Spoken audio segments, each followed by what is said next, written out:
c'est-à-dire tous les universitaires. Des intellectuels. Les penseurs. dans ce pays pensé daan contribuer daan développer. dëgg la di gis loo xamante ni lu terre à terre la si réew mi. ñu wax dëgg si suñuy kilifa yi gën a rëy. ñu ne teg.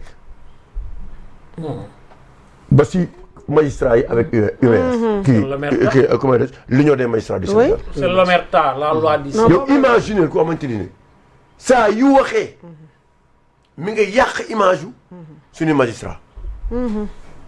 amul benn communiqué bu ñu def. pour ñaawlu lii. ëkk. c'est incroyable quand même. ëkk. te moom te dafa am lu am solo loo wax. nii la te jégalu bi li ma tey mu gën a neex si Mame Mbaye Niang xam na la. waaw. mooy tey ñi ko doon waxal démb ñoo yor nguur gi. te mënuñu indi preuve. foofu la gën a neexee. boobu yàllaa ñëw tam ba tey. est-ce que yaa ngi dégg Doudou. bu doon temps yooyu la génn ñu ne dañ ko. waaw kay. mais tey. victoire fii la neexee. waaw fii la neexee yow ñi la doon waxal yor nguur gi te mënuñu indi. ba pare dugal roof seen rabat d'arrêt. justice bi dóor leen ñu daanu. loolu mooy victoire à l'extérieur. dëgg la victoire. à l'extérieur. xam nga victoire à domicile doo ko savourer. victoire à l'extérieur moom neex. c'est clair non mais xam nga doyen dafa am lu am solo lu mu wax. ci intellectuels yi. waaw ak maanaam ni ñu ci bari ni ñu noppee. gis dëgg noppi. xëy dafa am benn système boo xamante ni dañ ko bàyyi pendant plus de 10 ans mu prospérer ba installé wu. dans le monde entier wax naa ko fi keroog. moi je travaille sur des questions populistes. xam nga les populistes dañu am. maanaam dañu xool démocratie. yi nga xamante ni ñoom ñoo am moom moo fu mu amee faille ci Afrique. muy maanaam gouvernance du peuple par le peuple et pour le peuple. mais de quel peuple s'agit-il wax naa ko fi keroog def naa fi benn démonstration pour wax ni dafa am un écart bu am dans les démocraties africaines avec le peuple. ba yenn ci population bi commencé frustré wu. cette frustration là moom la populiste bi jël moom lay utiliser.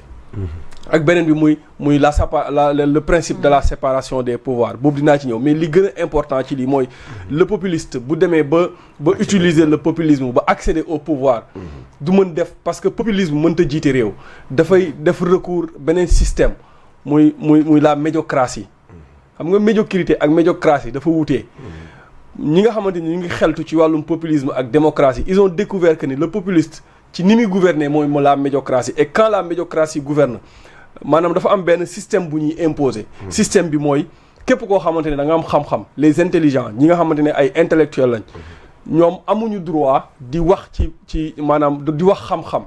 li ñuy bëgg a maintenir mooy le débat bi nga xamante ne moom mooy le débat médiocre parce que ce sont les médiocres le débat populiste. le débat populiste il faut ñu maintenir la population sur ce débat là ba ñu wàññee niveau xam-xam. looloo tax da ngay gis les instances de décision yi gën a éminent nga gis ñu désacraliser ko. quand on te dit que PCA soxlawul jàng. te un PCA président conseil d'administration ñu ne la loolu moom soxlawul sax niveau d'étude. léegi dañuy jël le populiste jël ku nga xamante ne mosta am liggéey ci àddunaam. ñu def ko un PCA. ñu jël ku nga xamante ne njàngam jeexagul. ñu def ko un directeur général. wala ñu def ko un ministre. nga gis ne ñëpp ñi nga xamante ni ñoom ñooy occuper les débats publics. mooy ñi nga xamante ni mënuñu laa wax ci économie 1 minute wala 2 minutes loo xamante ni war na mën a jëriñ askan wi. système bi mooy ñu continuer di nelawal askan wi pour que ñoom non seulement seen médiocrité mën a nëbbu. mais aussi pour ñu maintenir le pays dans la médiocratie. xanaa mooy indi emprisonnement yi donc. mais loolu moo tax boo fi génnee commencé éclairer rek ñu commencé nag. waaw menacé benn borox ndoll bu ndaw qu'est-ce qui explique l'emprisonnement de Bachir Fofana. Bachir mi nga xamante ne c'est un journaliste. dans les plus grandes démocraties doyen. amul benn dëkk bu nga xamante ne nit waxuma la journaliste de. mais nit warta mën a tëdd kaso ci diffusion de fausses nouvelles wala diffamation. wala délit d'opinion parce que diffusion de fausses nouvelles. Bachir à la barre daf leen wax ne. Cheikh Gueye la am Cheikh Seck la. bu fekkente ne Cheikh Seck la su ma leeree Cheikh Seck la wala keneen la. te du Cheikh Gueye sama source daf ma trompé. mais ma taxaw ma wax ne maa ngi jéggul sama source daf ma trompé. et c'est ce que maître El Hadj Diouf a répondu nee na leen waa léegi du Cheikh Gueye kan moo gagné marché bi. ba léegi nii quelle est la bonne nouvelle la bonne information. ba léegi nii kenn xamul kan moo gagné marché bi. c'est toujours l'omerta. c'est ça parce que dans quel intérêt li ñu yàgg a bëgg boo gisee Bachir ni ñu ko commencé maanaam commencé na wax ñu ne ko da ngay noppi wala ñu dàq la fi ngay liggéeyee. fi muy liggéeyee nga xamante ni. appel à candidature moom moo ko fa dugal. mu dugg fa ñu ne ko dàq nañ la. fayuñ ko benn droit. donc foofu la ñu commencé. maintenant képp koo xam ne am na xam-xam yaa ngi wax lu jëmale askan wi kanam ñoom.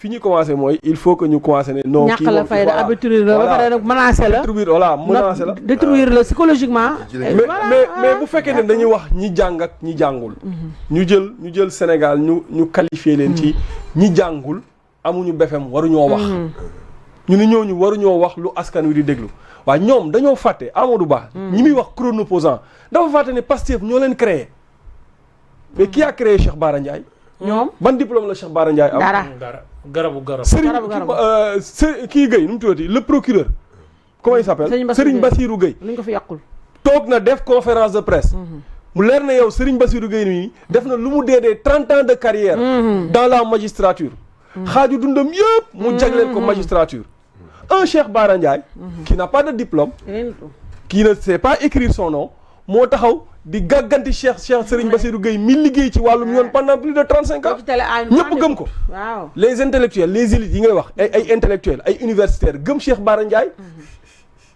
c'est grave Sa Ndiogou qui l'a promu qui a fait de lui un chroniqueur dama leen di cité xam naa ne buñ paree dinañ ma saaga mais ñoom ñoo xam jëwriñ ak ñeneen ak ñeneen ñoo xamante ne mais ñooñu voilà ñooñu fan lañ jógee lan moo leen créé qu'est-ce qui a fait de lan moo ko war a jox importance yaa ngi tooñ dans ce pays yaa ngi tooñ nga xam ne si ginnaaw ci mbedd bi doo fi wax dama ne boo ne Sadio warul du ànd ak ministre sax dans un pays normal du dugg si média non dafa am fu mu jëm. waaw calme. ba ngay wax ñii bàyyi ñii. waaw non ndox calme. non dafa naan maanaam on parle de chronoposant. oui chronoposante bu mag la. am na ma ko wax dëgg pas droit au chapeau. waaw d'accord dëgg léegi chronoposant yooyu dafa am fu ñu jugee. dafa am lu leen créé. insister te li leen créé noonu maanaam. système bi leen créé mooy système bi nga xamante ni dafa bëgg a xeex xam-xam dafa bëgg a nërmeel l'intelligentsia maanaam képp ku intelligent waroo wax léegi nag ñeneen ñi nga xamante ne ñoom ñoo taxaw di wax dëgg wala di feeñal dëgg wala di wax li nga xamante ni moom mooy seen faay ñu ne leen yéen amoo leen droit wax parce que jàngoo leen amoo leen BFEM tu vois à l'Assemblée nationale ñaata député de Pastef ñoo mënul bind seen tur mais ñu fa nekk est-ce que ñu bëriwul de ñu mën a bind seen tur. waaw ñaata député de Pastef ñoo mën a bind seen tur ñooñu ñooy légiférer grand. ñoo war a contrôler l'action du gouvernement. ak suñu vie. ñooñu ñoom ñoo jël projet. dugal ko ñu ne léegi le parlementaire. am na droit traîner dans la boue le magistrat. commencé nga ko fi wax sànq. en fait c'est le système populiste qui continue. moom mooy continuer.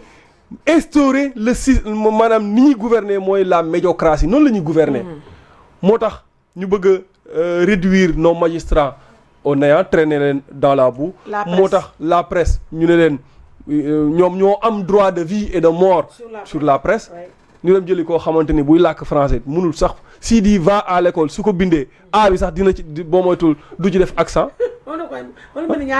wala école bi mu bañ ci def am maanaam une phrase bu koy def dina def faute nga jël ko il ne sait rien bu fekkoon ne ñoom jël nañ kenn ci ñoom koo xamante ne maanaam xam na ci presse bi dara ay ñoom Ousseynou Pape Alé Niang ay ñoom Pape Alé Niang Ousseynou c'est du journaliste mais Pape Alé waaw mais Ousseynou quand même c'est bien voilà ay ñoom ñooñu nga jël leen def leen ministre de la communication dinañ comprendre que ñii peut-être au moins am nañ vécu quoi nga dem jëli je n'ai rien contre les profs arabes j'adore l'arabe parce que man ndongo daara la nga dem jëli un prof d'arabe boo xamante ni par exemple mosul am liggéey ci àddunaam munul bind turam en français nga def ko PCA par exemple nga def ko PCA ngeen ne ko léegi kii PCA la léegi président conseil d'administration boobu noonu nan lay dégager ay orientation ci li muy jiite. waaw sama xarit kilifa ak sama rakk.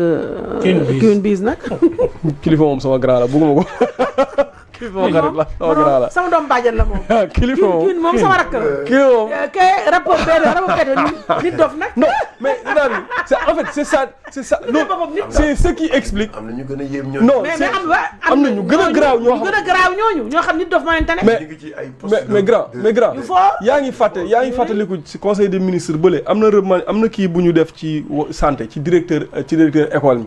mais y a ñoo xamante ni ñu ngi doogee pare seen jàng. ñu jël leen def leen directeur centre hospitalière.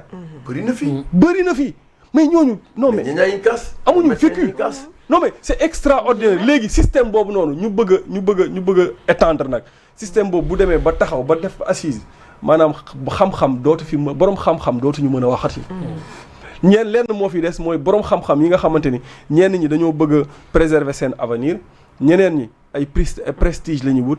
ak ñeneen ñi nga xam ne dañoo ragal dootuñu waxati. en fait système boobu moo nekk di dox ci Sénégal te ce système ne doit pas prospérer.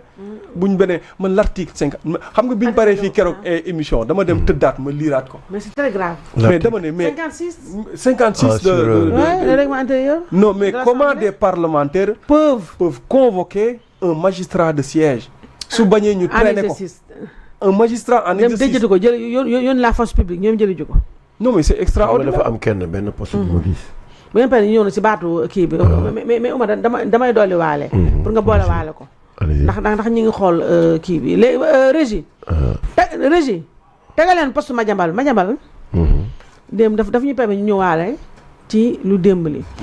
kii régie waaw régie kii yokkal bindu Madiambal bi. waaw s'il vous plaît donc démb jàkkaarloo lu garaaw moo fa am.